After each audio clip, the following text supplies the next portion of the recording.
Hi, good evening. My name is Jonathan Abu, and I'm here with Sean Linda. And we are week 5 in our free financial literacy course. And just like we've been doing for the past 4 weeks, today we're unlearning things that we thought we knew about financial literacy. We're learning things that we should have known. And who better to tell us this information than Mr. Sean Linda. So, how you doing, Sean? I'm tired, but surviving. Yeah. I mean, you're a busy guy, right? You're a landlord, you're a business owner, and obviously those things come with their own issues. But just kind of skipping right through those, just jumping right into today's class, right? We talking about something like good debt. So good debt exists, right? Because growing up all my life, I thought that having debt was something terrible. But today you mentioned about things like getting a mortgage or getting a car loan, or things of that nature, and how to leverage debt. So can you break it down a little bit for us? What's good debt? Well, there's appreciating assets and there's depreciating assets. So appreciating assets are basically things that increase in value.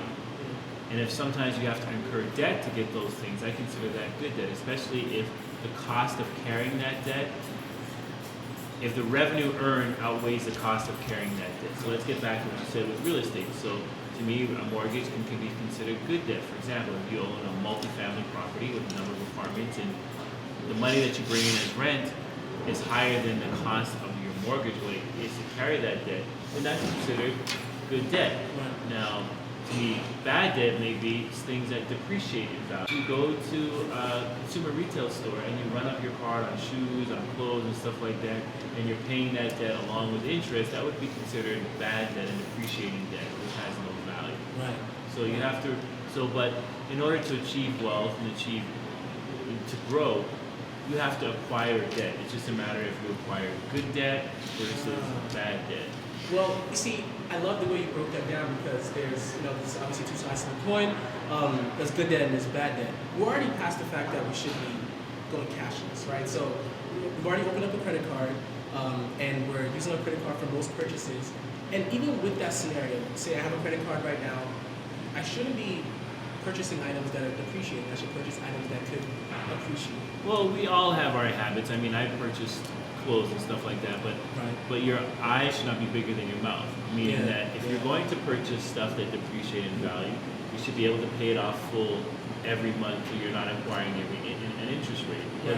Because these retail stores not only provide goods, they also get into the game of providing credit. And you basically, if you're paying a credit card month after month and paying interest on it, you're giving these companies interest, free money for goods that you've acquired probably months ago or maybe sometimes even years ago. So I would say if you're going to buy things on credit that's depreciating value, rule of thumb, try to pay it all off every month. I see. And as you pay it off every month, you can be closer to who we call Mr. 850, aka Mr. Perfect Credit Score. Exactly. And that obviously improves your credit score. Sean, one thing I want to talk to you real quick about is the fact that you're a landlord, right?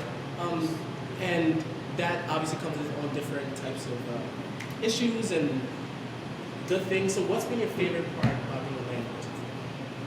Freedom.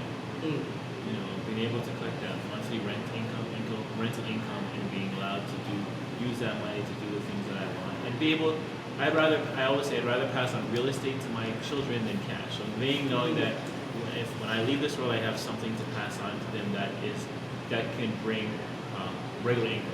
Right. That's very important. You know what's hot right now on television? There are a lot of shows where people go around buying and flipping houses. What should be hot is us. We should be hot. I mean, well, but you mentioned today that that's not necessarily where you want to go. You don't want to buy buildings and flip it. You want to buy and own.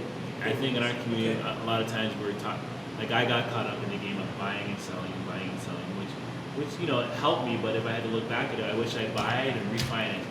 Buy it, refinance, buy it, so I could continue to have all my buildings and acquire and earn and have more opportunities for that monthly income. Okay, so recap. Make sure you purchase items that appreciate, not depreciate. If you're taking out a loan or purchasing things with your credit card, make sure you pay them on time. And let's get out of the habit of thinking that loans are all bad. There's some good loans and there's some bad loans, so please be aware of what's going on. And last but not least, if you have some capital, don't just buy homes or buy buildings or buy things to flip. Buy to own because they can appreciate and then you can be a very rich man. How do you even teach this course? That was Listen, man, thank you so much, brother. Appreciate you. Thank you. Good night.